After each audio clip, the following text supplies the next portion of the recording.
God bless you, Pastor Benji, coming to you from the city of Praise, Seattle.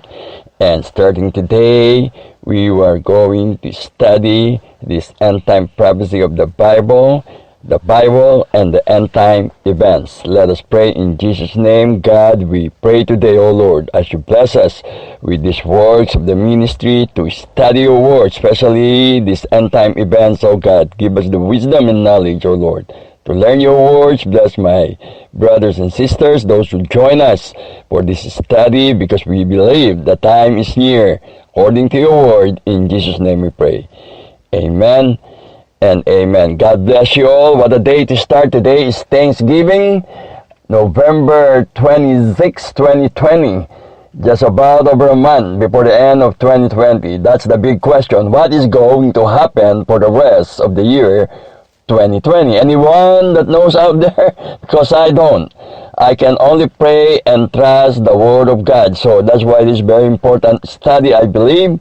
Join us, samahan niyo po kami sa isang pag-aaral na ito ng mga pangyayari, especially the rest of 2020 and in the coming year 2021 and the future. This is the Bible and the end-time events, the future tense. Bakit po maraming gustong malaman ang mangyayari sa hinaharap?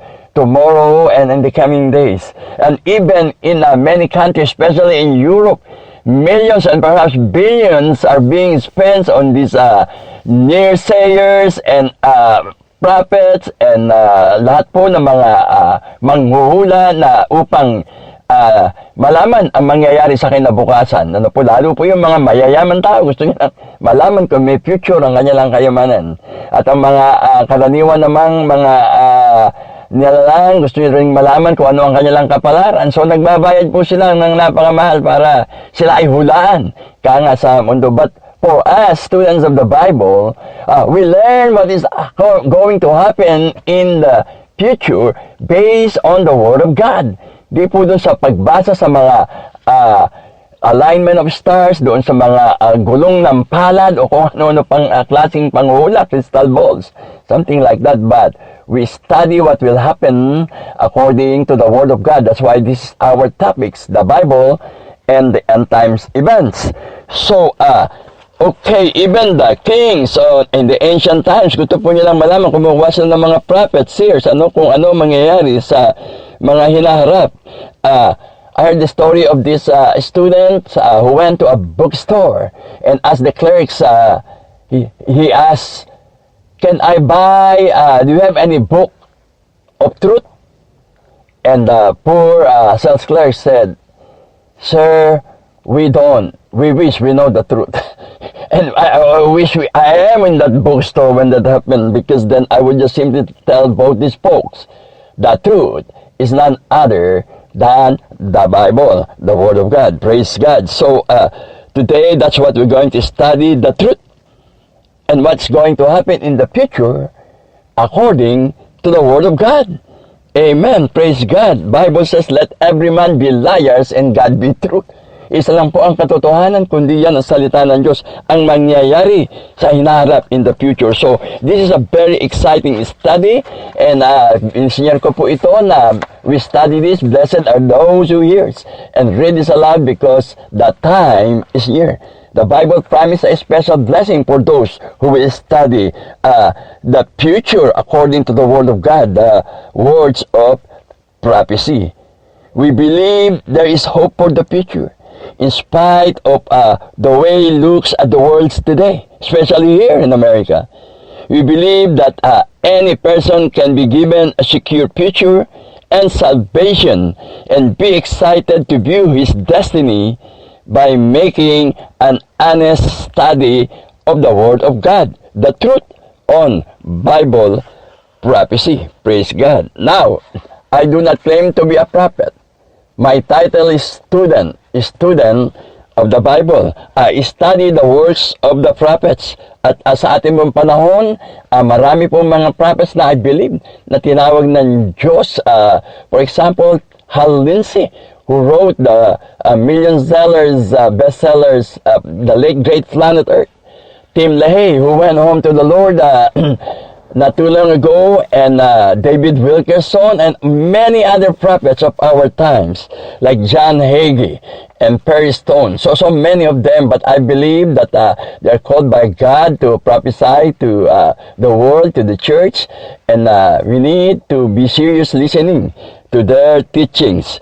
And I did, I'd listen to them, and I'd gathered all information. I tried to put it together and share it to my peers, to my community, to my church, to those who come across my way that are willing to learn as I share the words of the Lord. Amen. Praise God. So, it is important for us to study this, I believe, because in view of what's happening to the world today, praise God, na sa mga pangyayari po sa buong mundo, itong pandemics, ito pong kaguluhan sa election sa Amerika, at wars and rumors of wars and recent and natural calamities, typhoons, hurricanes, earthquakes, and fire, you name it. Napakarami pong mga signs na nakikita tayo. So, we also want to be updated what's happening on these world events in accordance with the Word of God. Praise the Lord. Hallelujah.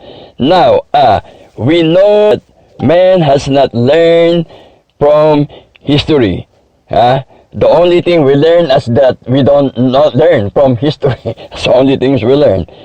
General Douglas MacArthur said, since the beginning of time, man sought peace, military alliance, balance of powers, leagues of nations, they all paid, leaving only those works into the path of war, the destructive war. So, napakarami na pong plano, mga ginawa ang mga tao, pero nauwi din sa digmaan. At doon din napunta lahat ng usapang ito. Now, we enter again into this new era, 2020. People, nations, leaders talking about peace. Let's have peace, peace talks, and I can only pray and hope na ang usapang ito at conversation ito ay mauwi lahat din sa digmaan.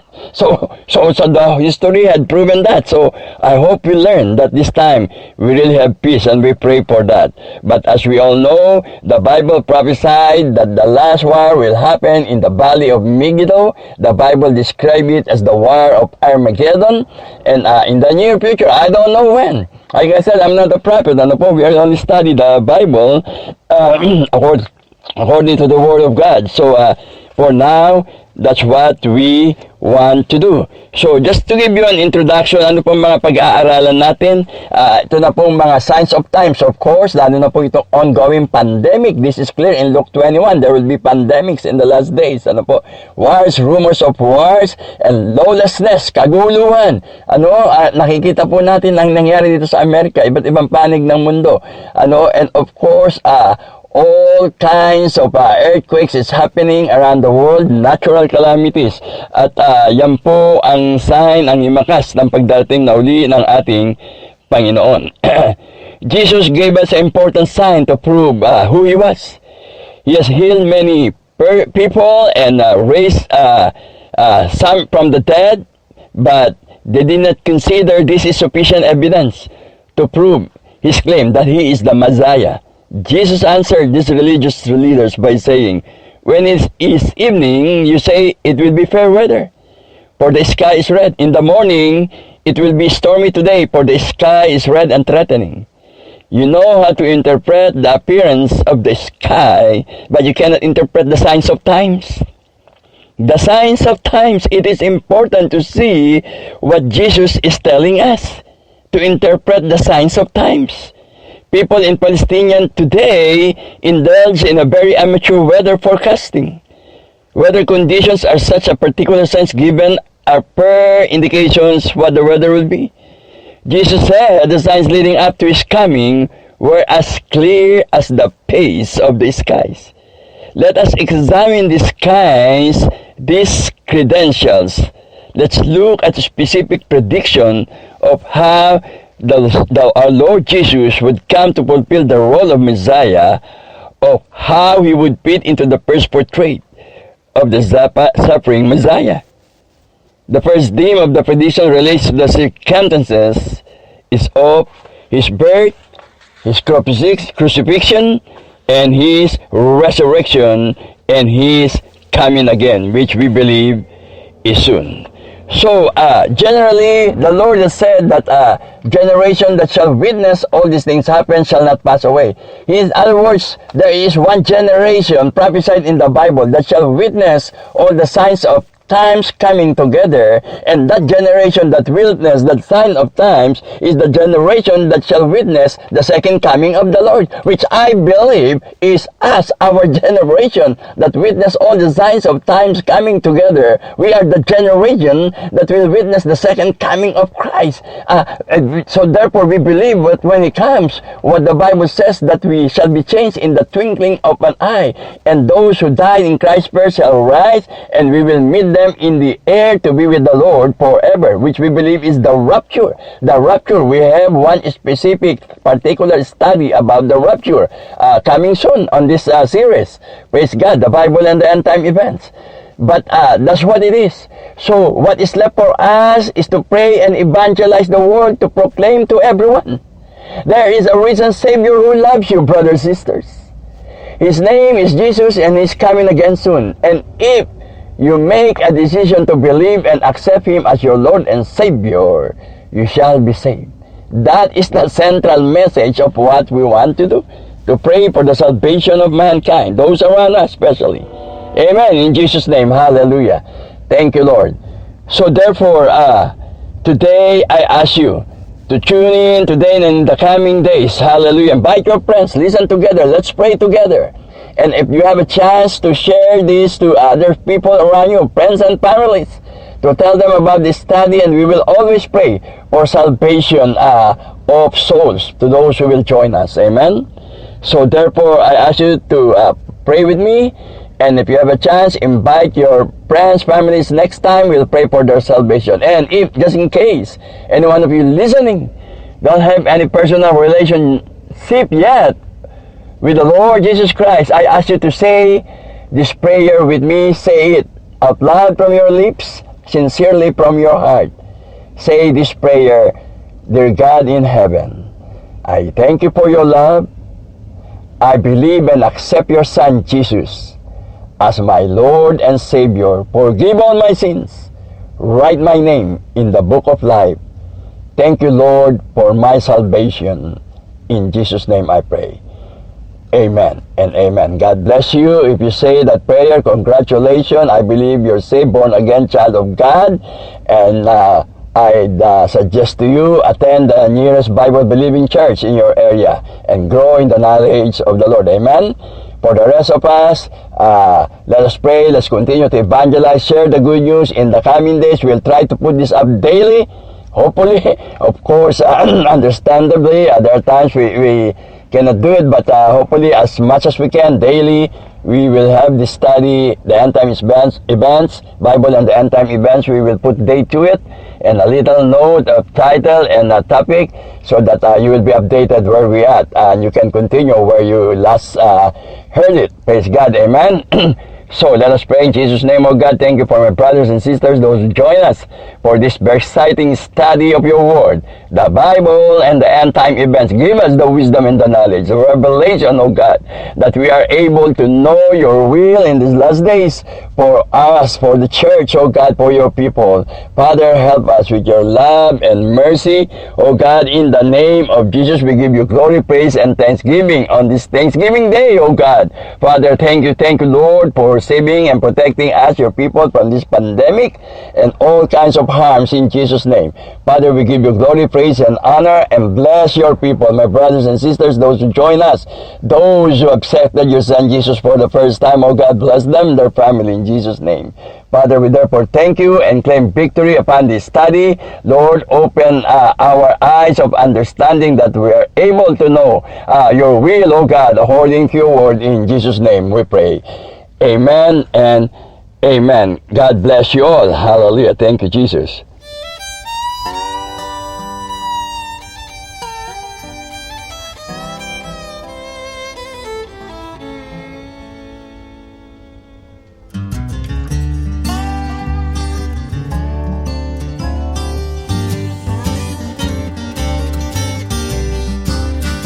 I am weak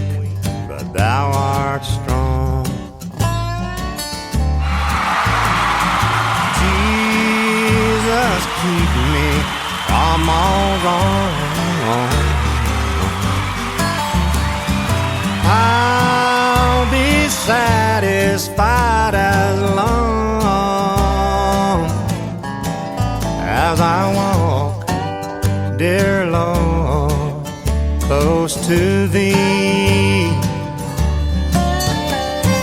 Just a closer walk with Thee. Grant